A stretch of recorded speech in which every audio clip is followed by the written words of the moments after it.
Hello dear students, मैं पंकज पालीवाल फिर से एक नई प्रॉब्लम के साथ। डियर स्टूडेंट्स, अपनी इरोडोव की प्रॉब्लम सीरीज चल रही थी जिसके अंदर अपना एक नई प्रॉब्लम लेके आए हैं मैकेनिक्स की 1D मोशन की प्रॉब्लम नंबर 1.17। तो देखिए क्वेश्चन इस तरीके से दिया हुआ है कि एक कार है वो ए से स्टार्ट होती है हाईवे के ऊपर और इस तरीके से वो जा रही है।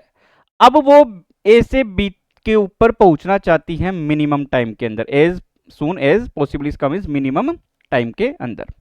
अपने को ये क्वेश्चन दिया हुआ है, क्वेश्चन में दिया गया है कि हाईवे से इस बी पॉइंट की जो डिस्टेंस है वो कितनी है, एल है, और यहाँ ए से डी के बीच में वो कहीं से ये टर्न ऑफ होता है और इस फील्ड की तरफ, फील्ड से होते हुए बी के ऊपर पहुंचता है। तो अपने को इस x की वैल्यू निकालनी है कि वो x यानी वो डिस्टेंस कितनी होगी जहां से ये टर्न ऑफ करता है, किस पॉइंट से, a से। तो यहां से अपन ये देख सकते हैं डी पॉइंट से निकालना है अपने को, तो डी पॉइंट से ही वो डिस्टेंस ले लेते हैं। तो मैं ये मान लेता हूं कि ये वाली जो डिस्टेंस है वो है यहां से x। तो ये वाली डिस्टेंस कितनी बचेगी अपने पास में, ए डी माइनस एक्स। अब क्वेश्चन में ये दिया हुआ है कि जब वो फील्ड की तरफ जा रहा है तो फील्ड में जो उसकी वेलोसिटी है वो हाईवे की वेलोसिटी से नीटा टाइम्स लेस है।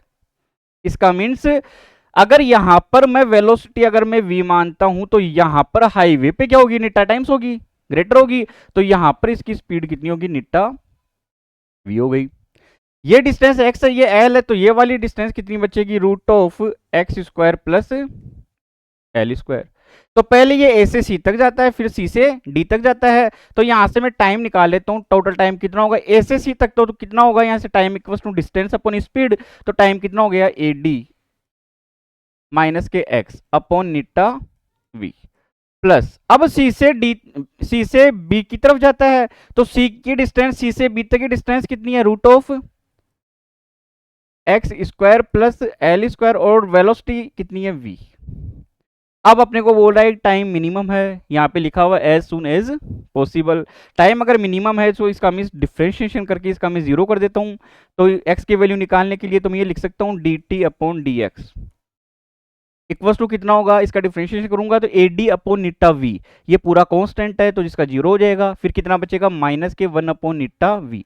एक्स का डिफ्रेंशिएशन कितना हो जाएगा, 1 प्लस, यहां से 1 अपॉन वी को बाहर निकाल लेता हूं मैं। इसका रूट का कितना होगा, पहले रूट का 1 अपॉन 2 रूट ऑफ एक्स।